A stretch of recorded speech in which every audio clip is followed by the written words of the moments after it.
Salve, salve, gente querida. Bem-vindas, bem-vindos e bem-vindes ao programa Com Quem Estamos Juntos, na série Mulheres. E, mais uma vez, estamos aqui para conversar um pouco sobre temáticas que têm a ver com a vida das mulheres. Nós tivemos aqui, né, já alguns temas super importantes, como autocuidado, folhas sagradas, amor, projeto de vida, poder feminino, maternagem, corporeidade.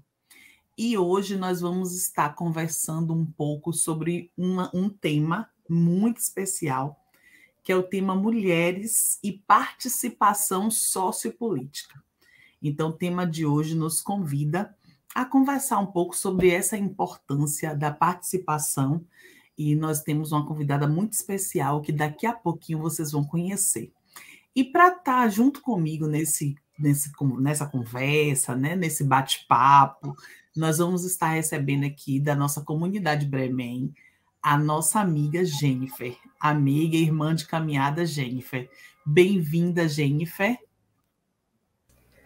Boa noite a todas, a todos, a todes. É um prazer, uma alegria estar aqui, Udete, nesse encontro de hoje. Eu sou Jennifer Oliveira, também, como a Udete disse, sou da comunidade Bremen e estou aqui hoje com vocês.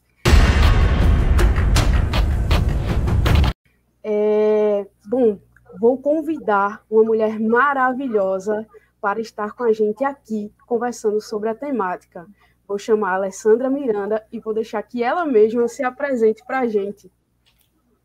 Eita, que beleza, hein, Jennifer, Ildete, Rejane, que também está aqui com a gente. Então, muito boa noite a todos, todas, todes. Eu costumo dizer que às vezes, né, mais importante do que saber para onde a gente vai, é saber com quem a gente vai, né? Para a gente dizer se vai mesmo. E eu acho que o nome do programa, né, Com Quem Estamos Juntos, ele quer trazer um pouco essa dimensão, né? Com quem é que a gente pode contar, quem são os irmãos e as irmãs de caminhada. Então, é uma alegria muito grande poder participar desse projeto bastante ousado, porque quem conversa e quem faz perguntas é porque tem ousadia, né, de ir além do que está dado. Eu sou Alessandra, neste momento eu estou em Goiás, eu sou goiana, em Anápolis, é uma cidade que fica próxima entre Brasília e Goiânia, mas atuo também muito a nível nacional a partir da CNBB, que é a Conferência Nacional dos Bispos do Brasil. Ali dentro da CNBB a gente tem uma comissão, que é chamada Comissão Sociotransformadora, e dentro dessa comissão a gente tem várias iniciativas, dentre elas a Sexta Semana Social Brasileira, que trabalha o tema Mutirão pela Vida por Terra, Teto e Trabalho, que a gente enxerga aí, né, essa trindade como caminho fundamental para a dignidade humana, né, a partir também do que o Papa Francisco tem ensinado para a gente. Então, a gente atua nessas lutas, nessas perspectivas, e aí, para dialogar diretamente com o eixo, né, das mulheres, ou seja, para falar da gente mesma, de nós mesmas, né, a gente tem uma ação que a gente tem desenvolvido, realizado nas ocupações urbanas com mulheres, né? Porque eu não sei se vocês perceberam, a gente vai trocar uma ideia sobre isso, eu entendo que a gente vai conversar um pouquinho mais, mas mesmo nos movimentos sociais, né, que se dizem progressistas, as mulheres ainda são muito diminuídas, né? Quem faz, quem bota a mão na massa, quem articula, quem organiza, quem chama, quem prepara, quem são as mulheres, mas muitas vezes quem aparecem são os homens. E, então, a gente tem feito um trabalho também para ajudar essas mulheres a se emanciparem, a colocar a sua voz na frente como liderança. Então, a gente navega aí por esses caminhos, né, que buscam o bem viver, a dignidade, tendo o chão da pastoral da juventude como o chão que a gente iniciou, né, esse primeiro amor que me chamou para outros amores, tantos de atuação na sociedade, de maneira geral, mas, sobretudo, discutindo e atuando no lugar eclesial, mas a partir de um lugar da doutrina social da igreja e automaticamente do compromisso pastoral social que a gente tem. Pela apresentação dá para perceber que você não vem só, né? Você vem trazendo os coletivos, as mulheres, as pessoas, enfim. E isso é algo que a gente tem percebido que é uma característica muito forte em nós mulheres, né? A gente sempre traz a comunidade com a gente, traz o grupo, traz a família, traz os amigos, as amigas. Então, a gente tem essa predisposição, né, a estar trazendo gente com a gente, a não caminhar só. E como você mesma falou, Alessandra, de fato, esse programa, Com Quem Estamos Juntos, é sobre isso também, né? Com quem a gente pode contar, né? Com quem a gente pode contar na caminhada, com quem a gente pode caminhar, com quem a gente pode dar a mão. Então, acho que é super importante você trazer esses elementos na sua apresentação. E a gente quer começar conversando um pouco sobre a importância da participação sociopolítica das mulheres. Qual a importância dessa participação? Então, a dimensão sociopolítica, acho que, primeiro, é importante a gente perceber que ela está em tudo e está em todos, e em todas. Por mais que as pessoas neguem esse lugar, né? É muito comum a gente escuta falar assim, não vamos misturar isso com política, não vamos misturar amizade com política, a gente viu muito isso agora recentemente, né? Vamos deixar a política fora disso, ou a igreja não tem que se misturar com política, sempre que a igreja fala de política tem problema, e aí é interessante a gente perceber assim, que o lugar da política é o lugar da sobrevivência, né? É o lugar dos territórios. Então, eu, a Alessandra, a Jennifer, a Ildete, a Rejane, são seres políticos. Pode até negar isso, mas são. Mas eu sei que vocês não negam, né? Mas a gente tem experiências de muitas pessoas que convivem com a gente que negam essa dimensão. Então, a gente fala de dimensão integral. Isso a gente aprendeu na Pastoral da Juventude, que eu não sou só uma coisa. Eu tenho espiritualidade, eu tenho a dimensão sociopolítica, eu me relaciono com as pessoas, eu tenho afetividade, eu tenho sexualidade. Então, a dimensão sociopolítica é mais uma que compreende essa dimensão integral da gente. E quando a gente fala das mulheres nesse lugar, é mais importante ainda, porque é um lugar que, historicamente, é organizado dentro de uma dinâmica patriarcal. Quando a gente fala de dinâmica patriarcal, de uma maneira assim, bem direta e bem objetiva, é onde os homens, a partir desse lugar e dessa existência do ser homem, todo o conjunto do que depende do debate político, das escolhas políticas, das decisões, estão em torno desse lugar do pensar homem. Mas é um pensar homem numa perspectiva machista, né? Porque tem um olhar de que tudo está ao meu dispor, né? A partir do lugar do homem de ser e de se constituir nessa nossa sociedade que é muito machista. E a gente tem percebido isso ainda mais. Então, por direito, nós mulheres temos que participar, né? Atuamos, temos esse direito, não é uma concessão, não é um favor, não é uma questão só porque precisa de mais uma mulher naquele ambiente. Hoje mesmo eu escutei essa frase, vai ser bom ter uma mulher porque a mulher é mais sensível, a mulher vai identificar questões que a gente não vai dar conta de identificar. Então, assim, a participação sociopolítica é um direito nosso, né? Não é um favor e não é algo que a gente vai entrar para embelezar mais, para lembrar dos detalhes da decoração do espaço, mas porque é um direito de decisão, né? É um direito de dizer, é um direito de decidir, é um direito de ter voz e vez e presença. Então, isso é muito importante. Se a gente olha para a política hoje, para a dimensão partidária, né, e da maneira como essa república nossa está organizada, e o caminho democrático, que é novo, né, o Brasil né, há pouco tempo, né, desde 88, vem investindo mais nesse poder democrático que a gente, por muito pouco, perdeu, né? Acho que agora a gente vai conseguir restituir muito daquilo que a gente quase perdeu, é mais fundamental ainda. Porque as mulheres, elas têm um lugar, e aí tem aquela reflexão do privado e do público, né? O nosso lugar, infelizmente ainda, ele tem se voltado muito a partir dessa construção histórica e social nossa, do privado. Então, o lugar da mulher é desse lugar onde ninguém vê, onde a gente reconhece a importância, mas nós não somos vistas. Primeiro, uma figura masculina precisa de aparecer para depois essa mulher apareça, né? Então, a gente tem refletido muito assim, não estamos atrás, estamos lado a lado, estamos caminhando juntas e juntos, né? Nessa dimensão que vocês trazem.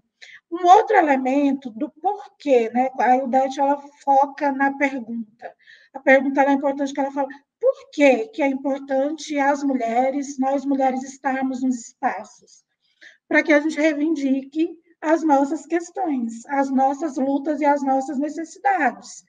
O que a gente tem, na maioria das vezes, é um conjunto de homens decidindo questões econômicas, sociais, políticas, que não dialogam com a gente, que não dialogam com o cotidiano da vida da gente. Então, são homens decidindo, inclusive é um homem vetando o acesso ao absorvente, são homens deliberando sobre a questão da saúde, da questão do parto das mulheres, são homens decidindo que tipo de renda essas mulheres irão ter e como é que elas vão utilizar essa renda, esse acesso à renda, seja a renda do trabalho ou renda de programas sociais.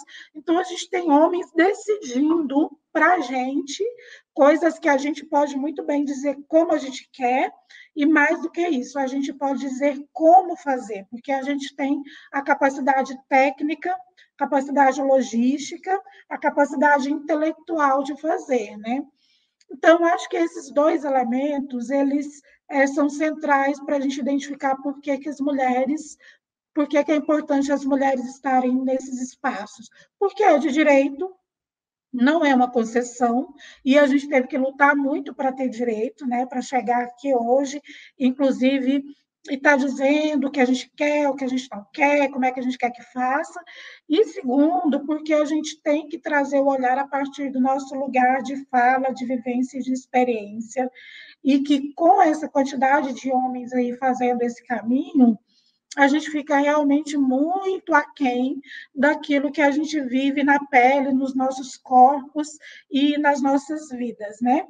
Eu vou dar um exemplo para vocês bem concreto agora, para a gente conversar.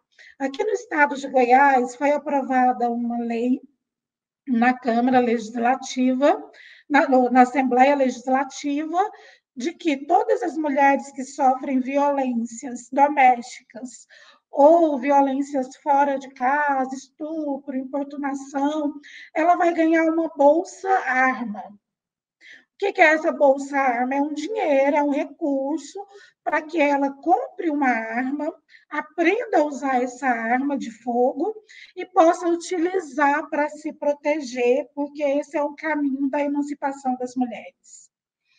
Então, assim, 98% dos que decidiram isso são homens, né? E a gente acredita mesmo que, de fato, esse é o caminho. É claro que a gente não, né? Não é esse o caminho de emancipação, de processo libertário e de empoderamento das mulheres. Mas até nessa hora a gente olha e fala assim, poxa, mas como é que um conjunto de homens delibera uma lei dessa, onde ele mesmo pode ser a vítima? Mas ele sabe que ele não vai ser a vítima. Ele sabe que essa arma vai ser de poder dos homens.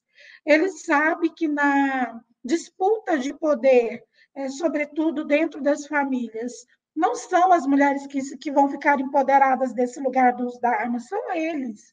os próprios homens, né? Então, as mulheres têm feito bastante incidência e manifestação para que a lei não seja sancionada pelo governador. Mas, só para trazer esse exemplo, né, que mesmo na hora em que o discurso da boca deles é de proteção e de autonomia para as mulheres, é porque é algo que vai beneficiar a eles, né, os homens mesmos. Então, essas duas dimensões que eu trouxe, do direito e da gente mesmo poder construir as leis, implementar as leis, é uma capacidade e é um direito nosso. Maravilha, Alessandra. Vocês estavam falando aqui, né, que são da Pastoral da Juventude, e aí, pejoteiras, né? Tem um amor muito grande pela Pastoral da Juventude, pelas pastorais de juventudes, e eu venho da PJMP, né, da Pastoral da Juventude do Meio Popular. E sei o quanto é importante essa caminhada, esse chão que vem das pastorais, que transforma, né, e emancipa a gente nesses espaços. É muito forte, eu fico muito feliz em estar num espaço de discussão com irmãs de pastoral. Muito bom. E, assim como você disse, né, independente do espaço que a gente esteja, por mais progressista que ele seja, né, tem muito que a gente ainda construir, tem muito que lutar. E aí a gente já lutou muito, já trouxe muita coisa, já conquistou bastante, mas ainda precisamos ocupar esses espaços de política, esses espaços de construção social. É muito importante. E falando em ocupar espaços, diz aí para a gente, Alessandra, quais espaços a gente ainda precisa ocupar? Então, são muitos, muitos. Inclusive, eu vou iniciar a partir desse lugar que você mesmo, Jennifer, legitima. Os lugares de poder, e vejam que eu trago a palavra de poder, porque é uma palavra e é um modo que eu acredito muito, né? O poder na dimensão do serviço, então a gente não vai ficar brigando com o poder, não, porque o poder é importante, né? Então, os lugares eclesiais, né, na dimensão eclesial. Então, enquanto a gente também não tiver uma teologia que dê conta de reconhecer a mulher dentro de um lugar de protagonismo da ação eclesial, a gente vai ficar também patinando em muitas outras coisas. Então, quando a gente fala dos lugares da política partidária, a gente tem muitas mulheres valorosas e que têm alcançado e resistindo fortemente dentro das assembleias legislativas, dentro das câmaras municipais, dentro do Senado, em outros espaços de poder político formalizado. Então, mas ainda nós tem um caminho muito grande a avançar. Nós não somos um quarto, né? As mulheres não conseguem ocupar um quarto desses lugares, que aí tem uma reflexão também sobre a questão das eleições, a reforma eleitoral, que precisa ser revista, para a gente também dar conta de fazer esse caminho chegar e permanecer, né? Porque muitas vezes não basta chegar, mas tem toda uma dinâmica para permanecer, inclusive, que tem que fazer enfrentamento ao assédio e o abuso sexual que homens fazem dentro de mulheres eleitas, dentro desse espaço com mulheres eleitas, né? A gente acompanhou o caso de São Paulo, agora mais recentemente Santa Catarina. Então, tudo isso é orquestrado para que as mulheres tenham pavor daquele lugar e desistam desses lugares, né? Então, isso acontece de uma maneira muito evidente. Dentro dos movimentos populares, movimentos de catadores, movimentos sociais, históricos, né? Na luta pela terra, nas lutas pela moradia, ainda são lugares em que as mulheres elas ocupam a dimensão do fazer, do pensar, do executar, mas quem aparece ainda é a voz dos homens. Muitas vezes a gente tem visto isso com muita...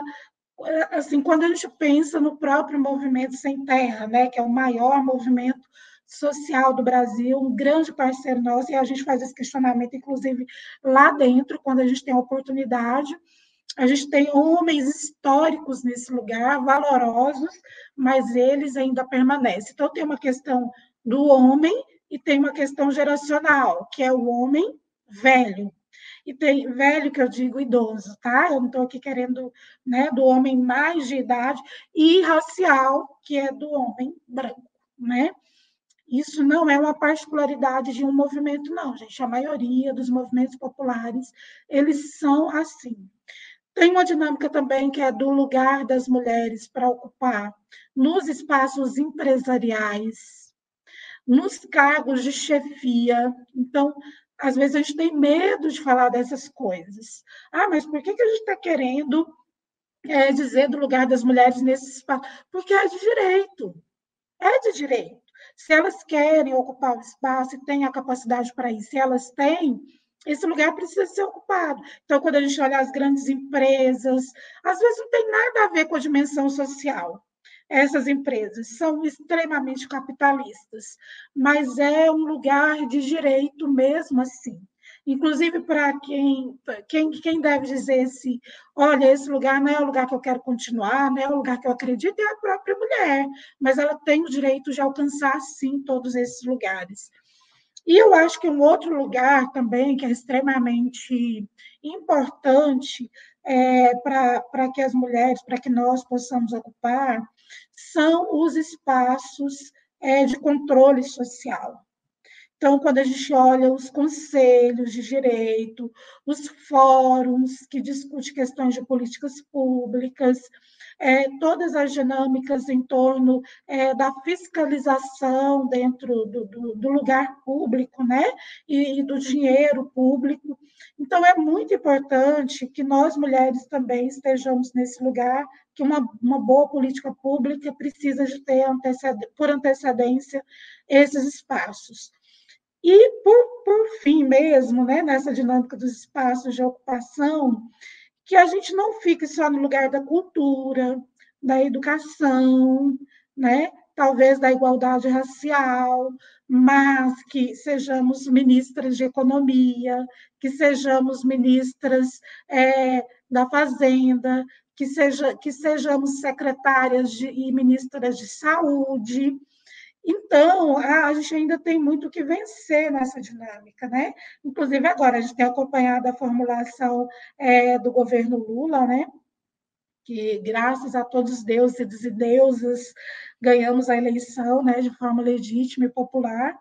Mas a gente ainda percebe isso. Vamos observar, a gente ainda tem alguns dias pela frente, vamos ficar atentas. Quais as pastas que as mulheres irão ocupar e quais são as pastas que os homens irão ocupar? Então, isso também é muito simbólico para a gente, né?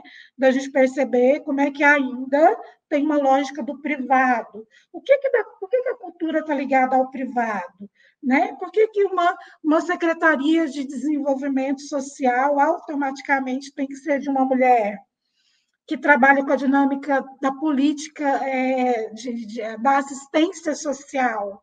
Né? Um homem também faria isso. E por que a gente não assume o Ministério da Fazenda? Então, são várias questões, mas acho que esses espaços são fundamentais para a gente ocupar urgentemente, sobretudo no lugar da igreja, né? Porque uma coisa é abrir para que a gente possa fazer a leitura da missa do final de semana, a gente participa do ofertório, a gente prepara a liturgia, mas enquanto pode ter 100 mulheres na igreja, mas enquanto aquele homem ordenado não chega, a celebração não começa. Né? Então, por aí a gente precisa de ir usando e de dizer assim, tem reflexões que dizem assim, mas eu não quero ser uma mulher para ocupar esse lugar do ministério ordenado, do sacerdote, né? A gente como sacerdotisa, mas é um direito nosso chegar lá. Tem mulheres que têm vocação, inteligência e capacidade para isso. E a gente ainda reflete pouco. Então, esse lugar, para mim, também é um lugar muito importante. São tantos lugares, né? E é importante a gente lembrar, como você disse, né? E respeitando o desejo, né? E o querer de cada mulher, né? Tem uma frase que muito se diz, né? Lugar de mulher é onde ela quiser. Então, acho que essa perspectiva da liberdade também, né? De respeitar os nossos desejos, as nossas vocações, os nossos projetos de vida, né? A gente conversou aqui sobre projeto de vida também. Então, acho que é muito importante respeitar. Quando você falava da questão da eclesialidade, eu estava lembrando aqui que você falou para o Papa, né, que queria o Sínodo das Mulheres. Eu lembro disso.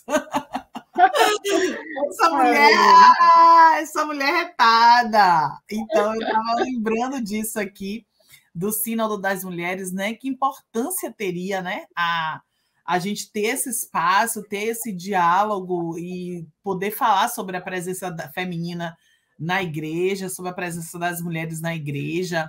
Então, acho que seria algo muito interessante. Eu estou vivendo uma experiência, assim, uma partilha bem pessoal, muito bacana. Eu estou trabalhando em uma ONG de mulheres negras, e a ONG é coordenada, todas as coordenadoras são mulheres negras, todas as mulheres, né, todas as colaboradoras são mulheres negras, foi fundada por uma mulher negra, uma liderança do movimento negro aqui na Bahia e no Brasil também, na América Latina, que é Valdeci Nascimento. Então, tem sido uma experiência muito diferente do que eu estava acostumada, né? Que eu sempre trabalhei nos espaços eclesiais, então sempre fui acostumada a ter chefes, né? E a ter coordenadores homens. Então, para mim, é uma coisa assim, bem diferente, né? Às vezes a gente até estranha.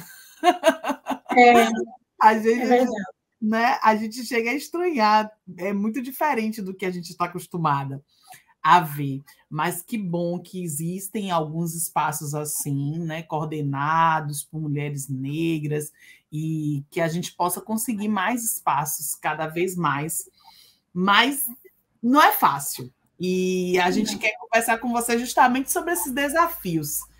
Quais são os desafios para a gente conseguir ocupar esses espaços, participar, coordenar, né? Enfim, quais são os desafios que você traz para a gente pensar? Então, um primeiro desafio de fato, do processo, do nível organizacional, das instituições, das igrejas, das organizações sociais, né, das organizações de direitos humanos, é investimento. Eu acho que tem uma dinâmica do lugar do investimento que ainda precisa ser feito em nós, mulheres. E quando eu estou dizendo investimento, é investimento financeiro mesmo em formação, né? Então, como é que tem uma dinâmica da formação, que é a educação não formal, da educação popular, daquilo que nos coloca nesse lugar, né, de tudo que a gente viveu de formação, mas tem um lugar da universidade, e que para a gente é mais difícil, muitas vezes, do que para os homens, sobretudo quando a gente olha para as famílias, né? São as mulheres cuidando da casa, cuidando de filhos, trazendo renda para a família, e os homens um pouco mais liberados.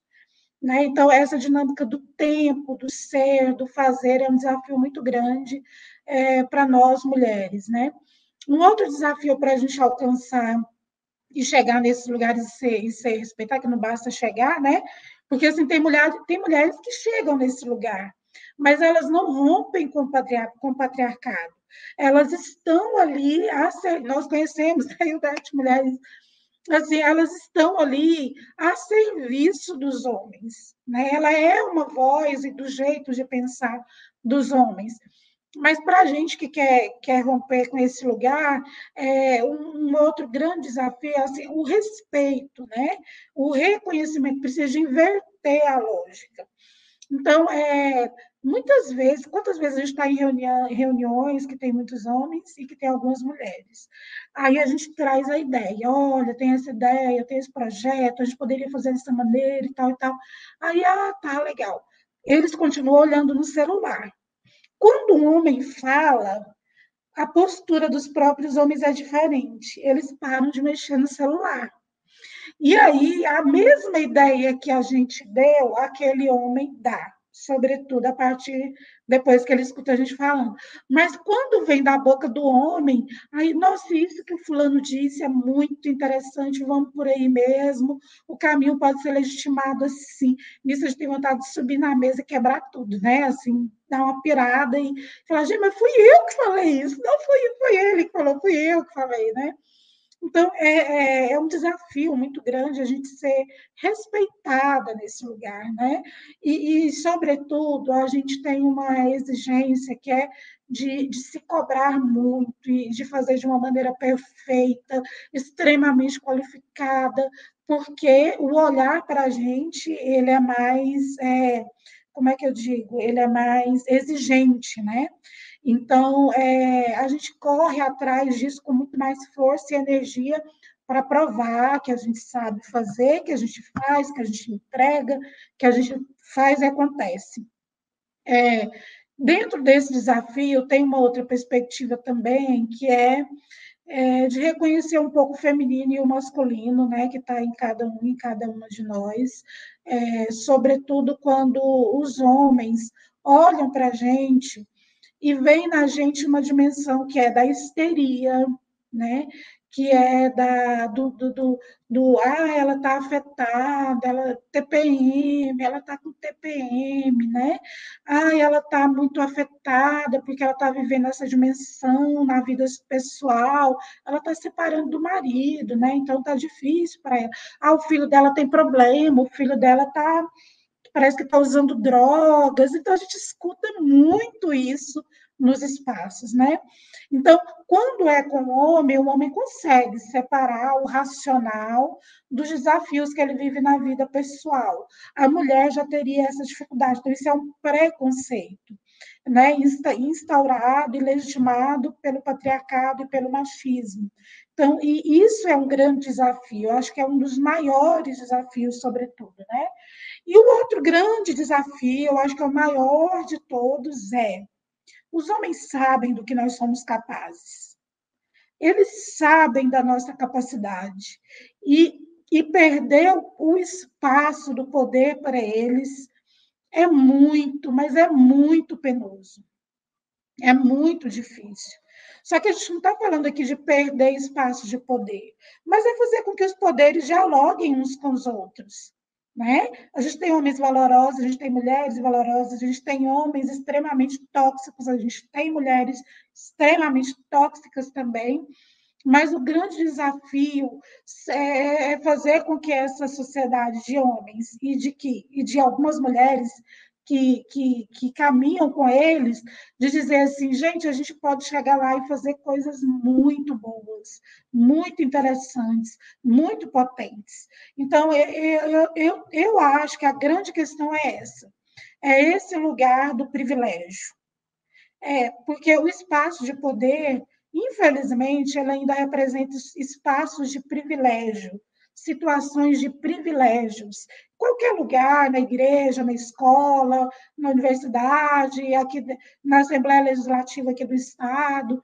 Então, perder privilégios. E a gente precisa de chegar não para ter privilégios, mas para garantir os direitos, né? E para ser do ponto de vista da equidade ali juntos e juntas, né?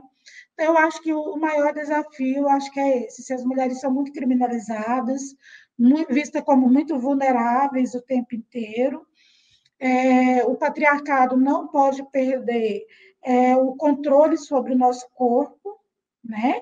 E isso envolve uma série de questões, a questão de ter, de não ter filhos, de como que educa os filhos, de como que garante, né, mãe solo, né? Que a gente nem fala mais mãe solteira, né? Não é mãe solteira não existe, porque existem mães solos, né? Então, esse lugar é o grande desafio do controle de fato sobre os nossos corpos e as nossas vidas.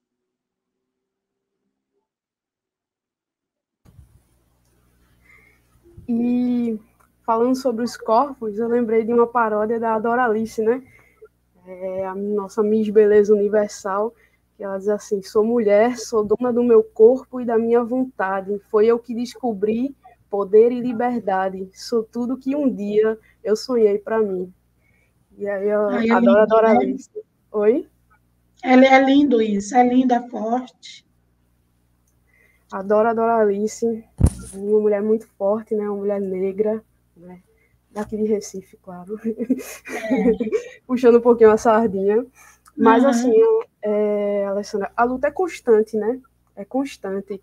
E aí, nessa caminhada, a gente tem muitas mulheres que já construíram muito, mulheres, né, que passaram por nós, que já construíram muito, já lutaram muito, e são mulheres que nos inspiram no dia a dia, né? Somos nós por nós, né? E essas mulheres que passaram, que provocaram grandes mudanças, nos inspiram a provocar muito mais. E falando sobre essa inspiração, sobre essas mulheres que inspiram, a gente queria saber quais são as mulheres que te inspiram e quais os espaços que elas ocupam ou que elas ainda deveriam ocupar na sociedade. A pergunta ela é boa também, porque é o momento da gente fazer a memória de mulheres importantes para a gente, né? Agora, antes de responder, eu só queria, assim, tem algumas coisas muito práticas que eu queria deixar para a gente também ir fazendo no cotidiano, né? Então, assim, nós que participamos de grupos, de coletivos, de grupos de jovens, pastoral da juventude, tal, a gente tem espaços que homens e mulheres ali convivem, né? Então, tem algumas coisas do privado que eu sempre deixo de conselho para que a gente deixe de fazer nos espaços. É muito comum a secretaria das reuniões ficar com a gente, né? É muito comum. Quem vai secretariar? É muito comum, assim. Muito comum mesmo que a gente faça isso. Não façam.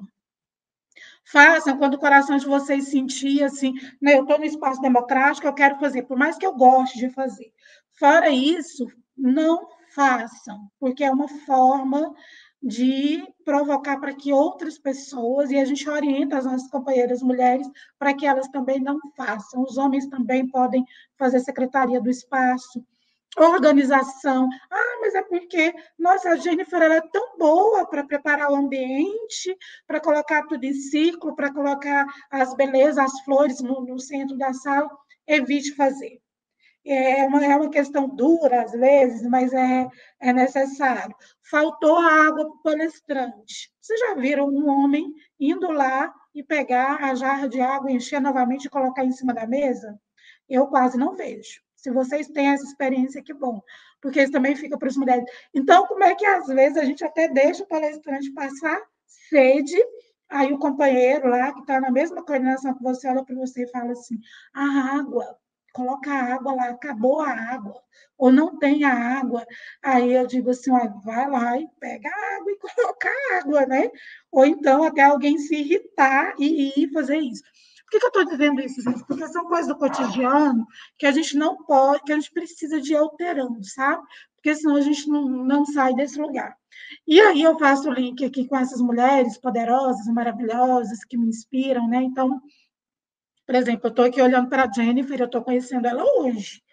Nunca tive contato com a Jennifer antes, pelo menos que eu me lembre, né? A não ser que nesses virtuais aí da vida. Mas eu já admiro essa mulher, porque ela é uma mulher jovem, é uma mulher linda, é uma mulher que se coloca, é uma mulher que fala de onde vem, que tem orgulho de ser nordestina, né? Que é uma mulher que eu já olho e falo assim, eu quero a energia dessa mulher para mim, né? Eu quero essa mulher caminhando comigo. Né? Se eu tivesse hoje no Nordeste, eu já queria ter a Jennifer perto de mim, né? Então, acho que isso é importante. A Ildete, que está aqui, e essa mulher me inspira há muitos anos, né? A Ildete, quando ela era secretária nacional da Pastoral da Juventude, primeira vez que eu a vi, né, que me apresentaram e falaram assim, oh, essa aqui é a Ildete, a secretária nacional da PJ. A partir dali, eu já falei, nossa, que coisa, que poder, né? Que é isso, né? Que potência é essa?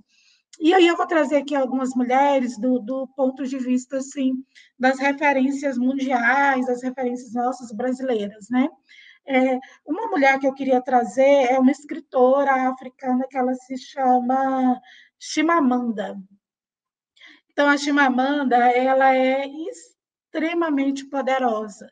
E ela é uma mulher que escreve histórias de mulheres, é uma mulher que ensina a gente a enfrentar o machismo, mas com uma ternura e com um lugar, assim, a partir de um lugar tão... Então, assim, é um lugar, inclusive, que reflete o feminismo, a partir da dona de casa, da mulher simples, né? Daquilo que às vezes essa discussão do feminismo fica lá nas alturas, né? Parecendo que é uma coisa assim sobrenatural. E a Chimamanda ela é uma romancista, né? E uma mulher que se posiciona, ela também gosta de moda, então ela é uma mulher que não tem vergonha de dizer que ela é uma mulher feminista, mas que ela gosta de moda, ela gosta de enfeites, ela gosta de muitas coisas que deixam ela mais bonita, mais poderosa. Então, eu acho isso muito legal a partir da Chimamanda, né? Tem duas mulheres que eu queria trazer, que é do campo da literatura, né, que é um campo que eu gosto bastante. Então, uma delas é a Carolina de Jesus. Né?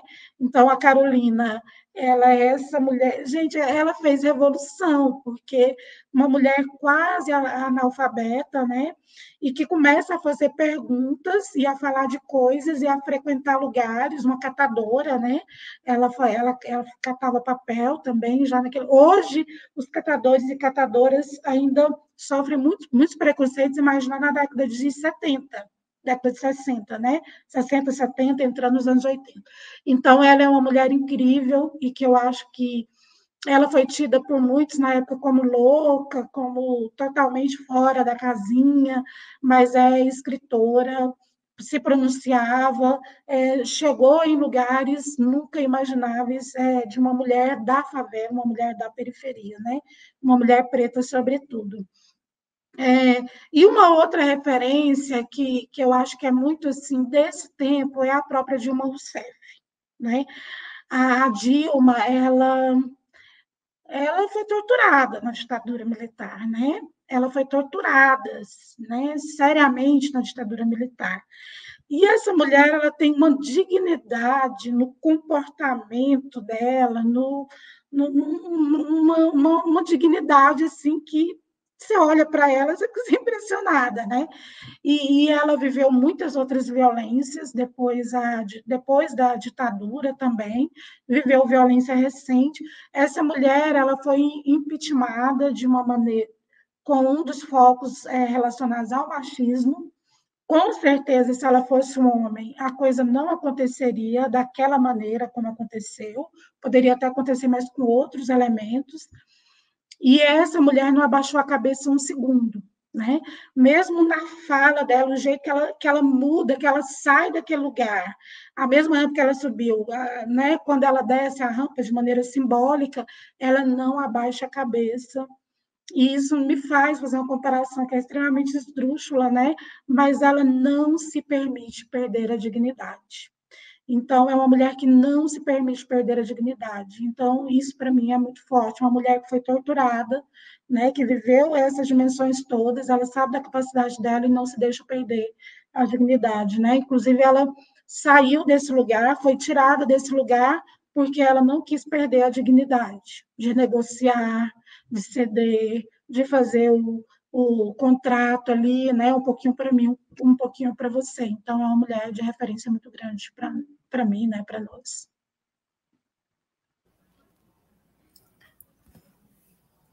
Quantas inspirações que também para a gente são inspirações.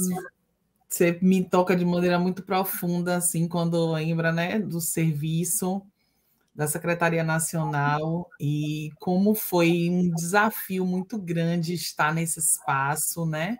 Sendo uma jovem negra do Nordeste, não foi muito fácil, não. Foi um desafio muito grande nessas relações que a gente já conhece nos meios eclesiais. Então, é um desafio muito grande, mas essas mulheres que você trouxe como inspirações também nos inspiram, e você também é uma grande inspiração para a minha vida, né? E é uma grande inspiração mesmo, uma grande amiga que eu tenho assim no meu coração, num lugar muito, muito, muito especial, e na minha mente também, porque é um sinônimo de inteligência, de sabedoria, de muita luz. Então, para mim é muito importante ter você na minha vida.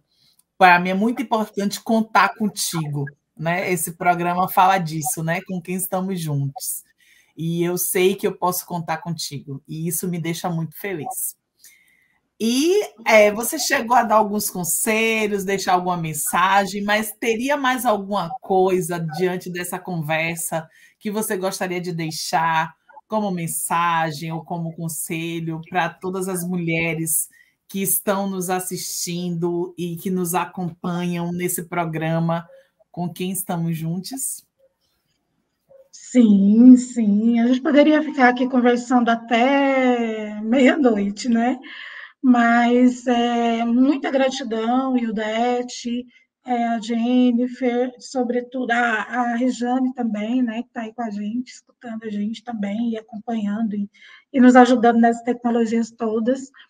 Mas eu queria deixar uma mensagem que eu acho que ela vai para a dinâmica do nome do projeto de vocês mesmo, né? A gente precisa de ter mais sororidade, né? A palavra ela é difícil, ela não é uma palavra fácil, né?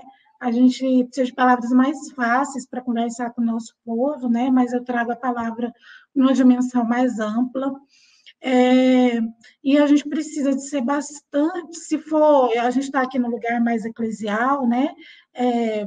Trazendo elementos, sobretudo, das comunidades eclesiais também, mas a gente precisa ser mais misericordiosas com nós mesmas e com outras mulheres, né? Então, acho que isso é fundamental, assim, fortalecer outras mulheres. As mulheres, nós, as mulheres com quem atuamos, as mulheres, elas precisam de estar mais fortalecidas. E eu acho que nós somos lideranças, né? Nós que estamos aqui nessa sala, e a gente tem essa tarefa, né? A gente tem esse papel, a gente tem essa missão, fortalecer outras mulheres. Então, mulheres fortalecidas conseguem enfrentar muitas coisas, conseguem fazer muito mais coisas, conseguem tomar muito mais decisões, né? Para a vida delas e para a vida de quem vive com elas. Então, que toda a nossa ação da menor a maior, seja focalizada no fortalecimento daquela mulher, né? Que é um sujeito de direito, que é uma pessoa de direito, de potência, de lugar mesmo de vida plena. Então, eu acho que esse elemento a gente precisa de ter assim como grande lugar para a gente carregar dentro da gente mesmo, né? Radar ligado. Eu acho que aonde a gente está ali com o radar ligado, onde a gente percebe que tem uma mulher que está enfraquecida, né, que está vulnerável, porque tem pessoas no outro escalão que tornam essa mulher assim, a gente precisa fortalecer essa mulher, né? No trabalho, na escola, na universidade, no grupo de jovens, né? Fica ali com o radar de olho aberto, né? A CPT tem uma campanha que chama de olho aberto para não virar escravo. Então, de olho aberto para a gente não ter mulheres sofrendo. Então, aonde a gente perceber, liga as anteninhas, né? Se você sozinha não conseguir, vai atrás de outras pessoas, né? Tem gente que consegue te ajudar e ajuda, seja no campo da violência institucional, né, do assédio institucional, da violência doméstica, né, das várias violências que existem por aí. Então, radar ligado, de olho aberto, para que a gente possa nos ajudar primeiro, né? Primeiro a gente precisa se cuidar, né? E nos ajudar, mas, sobretudo, ajudar outras mulheres e fortalecer. Eu acho que, ao longo da vida da gente, se a gente conseguir fortalecer 10 mulheres, 2 mulheres, 5 mulheres ao longo da vida, a gente já tem uma sociedade do bem viver aí batendo na porta da gente. Eu acho que é isso, e, sobretudo, agradecer pela oportunidade de conhecer, né, tanto a Jennifer como a Rejane, da gente bater esse papo e dizer que, mesmo à distância, a gente vai conversar com outras pessoas que irão nos assistir, né? Marcelo Barros também faz parte desse projeto. Ele é um homem que caminha com a gente, né? Ele é um homem que a gente pode contar. Então, ele é uma dessas pessoas que ajuda a gente a ter mais esperança também. E, por falar em Marcelo Barros, nós vamos escutar agora uma mensagem dele para todos vocês e todos que estão acompanhando o nosso programa. Queridas irmãs, queridos irmãos, que beleza podermos conversar aqui sobre a participação sociopolítica das mulheres nesse contexto de um Brasil que está sendo refundado depois de tanta destruição desde o golpe de 2016, todo esse governo último feito para demolir o Estado e a democracia, pensado, organizado para essa demolição, finalmente, com muita dificuldade, quase como quem faz um gol no último momento do jogo, o Brasil conseguiu reencontrar o seu rosto. E nós vamos entrar no ano novo de 2023 com a esperança de um governo de coalizão, de uma coalizão muito ampla, que dificulta muito agora a organização, mas onde o papel das mulheres foi muito importante. É muito importante. E é muito importante nesse momento em que celebramos o Natal, e neste canal que nós estamos, eu sempre tenho essa missão de ligar isso com a espiritualidade. E quando eu escuto essa conversa linda da nossa querida profetisa, irmã, companheira, Ildete, da nossa querida irmã, companheira, Jennifer, e da convidada, com um trabalho tão importante quanto o da Semana Social Brasileira, eu não posso deixar de me lembrar que toda a profecia do Novo Testamento, portanto, a profecia cristã, começou com a primeira palavra de Maria. E Maria, no Magnificat, no cântico, quando soube que ia ser mãe de Jesus, que estava grávida, e ela, no lugar de falar disso, o que ela canta, o que ela diz, o que ela proclama, é que Deus é subversivo. É que o nosso Deus é de esquerda. Que Deus derruba os poderosos de seus tronos. Não fui eu que falei isso. Foi Maria, mãe de Jesus. E eleva os humildes. Todo mundo estaria de acordo de dizer ele dá comida para os famintos. Mas ela diz isso dizendo ele deixa os ricos de mãos vazias. Quer dizer, ele tira dos poderosos que se apropriaram. Há um ato político. E essa profecia da mulher hoje tem outra expressão, hoje tem outra forma, outra proposta. Primeiro, comunitária. A Maria não é mais só a Virgem Maria, mãe de Jesus. Ela é uma comunidade nova, que propõe algo novo e que vai além da igreja. Maria dos movimentos sociais, Maria da luta da mulher, Maria das comunidades de base, Maria da luta da saúde, Maria negra, migrante, Maria da gente. E essa apropriação da profecia pelas mulheres, ela beneficia as mulheres e os homens, todo mundo. É com essa alegria, é recebendo a riqueza dessa graça que eu desejo a vocês, todos e todas, uma celebração renovadora deste Natal e um ano novo cheio de graça e de novidade sociopolítica transformadora. Deus abençoe. Então, a gente agradece a Marcelo, nosso irmão querido, nosso amigo, por essas palavras. E vamos também agradecendo a Rejane por todo o apoio técnico, agradecendo a Jennifer por essa parceria aí no bate-papo. Fizemos uma parceria muito boa, foi massa estar com você.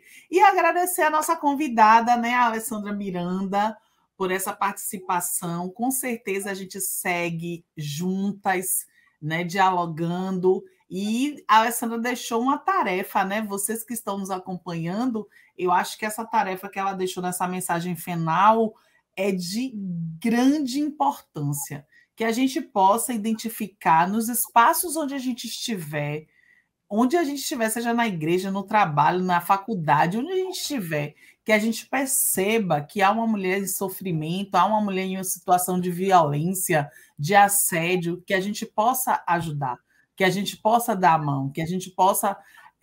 tem um lugar que, para mim, é muito duro, complexo para as mulheres, né? Porque essa nossa sociedade machista fala que não é um lugar para mulheres, que é o lugar do trânsito, que vira e mexe, a gente vê alguma mulher em situação, um pneu furou, alguma coisa, que a gente possa dar junta, que a gente possa ajudar, que a gente possa chegar junto, perguntar se está precisando de ajuda, porque acontece também com os homens. Só que com os homens o olhar é outro, né? Porque a gente está, como a Alessandra falou, numa sociedade culturalmente patriarcal, culturalmente machista. Então, o olhar sobre a mulher é outro. Então, que a gente possa refazer esse caminho. Esse caminho não deu certo, nós não estamos no caminho certo, não está sendo bom, não está sendo legal para a gente. Então, que a gente possa repensar e refazer esses caminhos. Então, acho que é essa tarefa que fica para cada um de nós, cada pessoa que está nos acompanhando. Então, a gente agradece, nosso sentimento é de gratidão e que a gente possa seguir aí um pouco desses conselhos que a Alessandra traz e que também essas mulheres que inspiram a Alessandra também trazem para a gente. Gratidão. Gratidão a todas, a todos, a todos, né? E a Alessandra, extremamente encantada com você, extremamente mesmo. E o Det, gratidão por compartilhar esse espaço com você, com Rejane, que está aí atrás, que também é outra mulher que me inspira, e uma alegria conhecer você, Alessandra. Marcelo também. Estamos juntos. Beijo grande. Tchau, tchau. Beijo, gente. Feliz Natal.